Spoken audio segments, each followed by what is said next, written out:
শুভ দুপুর বন্ধুরা, আজকে দুটো রেসিপি তোমাদের সাথে শেয়ার করব। তো এই যে পটল ভাপা, পটলটা নুন হলুদ দিয়ে ভালো করে ভেজে নিলাম। ভাজা কমপ্লিট হয়ে গেলে তারপরে যে মশলাটা দেব, সর্ষে, সামান্য জিরে গুঁড়ো, সর্ষে গুঁড়ো, অল্প চিনি, নুন, হলুদ গুঁড়ো সব দিয়ে একটা ব্যাটার বানিয়েছি। তো এটা দিয়ে দিলাম। তারপরে যে কাঁচা পাকা লঙ্কা চেরা দিয়েছি, অল্প পেস্টেও লঙ্কা দিয়েছি, আবার অল্প চেরাটা দিয়েছি। যার ঝাল বেশি লাগবে এটা দিয়ে ডলে খাবে, ঠিক আছে।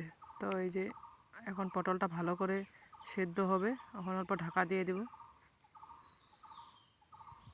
আগে ভালো করে ভেজেছি, আর পটলগুলি খুব কচি ছিল, তো অত বড় মানে বুড়ো পটল হলে তোমার টাইম লাগে আর খেতেও ভালো লাগে না, আর এগুলো কচি ছিল, তার জন্য তাড়াতাড়ি বয়েল হয়ে গিয়েছে। তো এখন অল্প সামান্য তেল দিব, এই যে কাঁচা তেল অল্প এইভাবে দিলে টেস্টটা ভালো হয় খেতে। অনেকে অনেকভাবে রান্না করে, কেউ পেঁয়াজ রসুন দিয়েও রান্না করে, আমরা আবার এটা নিরামিষই করি।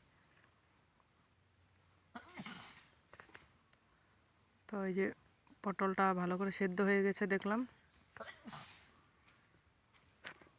তারপরে যে অল্প নুনটা টেস্ট করলাম, নুনটা দেখলাম অল্প কম আছে, এখন অল্প নুনটা দেব।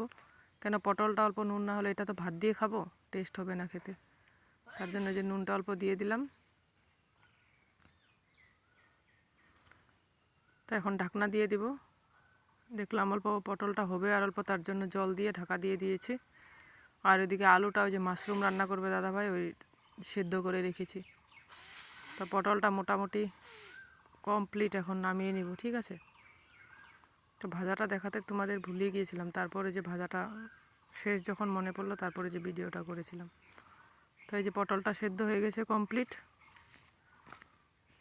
এখন পটলটা নামিয়ে নিব। তার উপর থেকে এই যে সর্ষে মশলাগুলো ঢেলে রেখে দেব। অল্প ঝোল ঝোল রেখেছি, না হলে ভাত দিয়ে খাবো, তো তার জন্য এরকম ঝোল রাখলে ভাপাটা টেস্ট হয় খেতে, দারুণ হয়েছিল খেতে, ঠিক আছে। তো দেখতে থাকো, এই রান্নাটা আমি করলাম পটল ভাপাটা, আর এখন মাশরুমটা তোমাদের দাদাভাই রান্না করবে। দুটো রান্না করেছি। তো এই যে মাশরুমটাকে তেল দিয়ে নিলাম কড়াইতে, তেলটা ভালো করে গরম হলে তেজপাতা, সাদা জিরে আর সামান্য শাহি গরম মশলা দিয়ে ফোড়ন দিলাম। গোটা গরম মশলাটা দিই না, মেয়ে থাকে তো, ওর মুখে পড়লেও খুব রাগ করে। তারপর পেঁয়াজটা দিয়ে ভালো করে লাল লাল করে ভাজবো। তারপর মেয়ে স্কুল থেকে আসার আগে দুটো দেশি মুরগির ডিম তোমার বয়েল করে নিলাম। 3টে করেছিলাম, আমারটা আমি খেয়েছি, আমারটা হাফ বয়েল। তো মেয়ে আর দাদাভাই হাফ বয়েলটা খেতে ভালোবাসে না, আমারটা অল্প নরম নরম টাইপের রাখি, মানে ওদের দুজনটা মানে পুরো শক্ত হতে হবে, না হলে মুখিয়ে নিবে না। তারপর ওইদিকে এই যে ডিমটা বয়েল করে আমি খাচ্ছি, আর দাদাভাই এদিকে এই যে করছে, আমি অল্প এসে আবার নেড়ে দিলাম। তারপর পেঁয়াজটা আর মাশরুমটা ভাজা কমপ্লিট হয়ে গেল, এখন জিরে গুঁড়ো, ধনে গুঁড়ো এগুলো দিয়ে অল্প চিনি দিয়েছি, লঙ্কার গুঁড়ো দিইনি, কিন্তু কালারটা দারুণ হয়েছে। আর টমেটো দিলে না লঙ্কার গুঁড়োর প্রয়োজন হয় না, কারণ আর এমনি কালারটা সুন্দর আসে। তো এটা ভালো করে কষিয়ে নিব। তো এই যে হলুদ গুঁড়ো দিয়ে দিল। আর মাশরুমটা আমার থেকে দাদাভাই ভালো করতে পারে, তার জন্য মাশরুম রান্নাটা আমি করিই না। আর এই মাশরুমগুলো জানো আমাদের বাড়িতে, এটা নিজের থেকেই হয়, মাটির নিচ থেকে নিজে ওঠার। খেতি করাটা খুব একটা টেস্ট না, আর ওটা দামও কম। আর যেটা বাড়ি থেকে ওঠে আমাদের এখানে, এগুলো 500 টাকা 700 টাকা কিলো, অনেক দাম।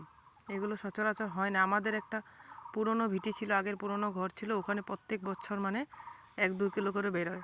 আমি ভাবছিলাম এই বছর বেরোবে না, বৃষ্টি হলে বেরোয়, ঠিক আছে। এবার দেখেছি অল্প জল দিয়েছি 2-3 দিন, তারপর খুব সুন্দর বেরিয়েছে।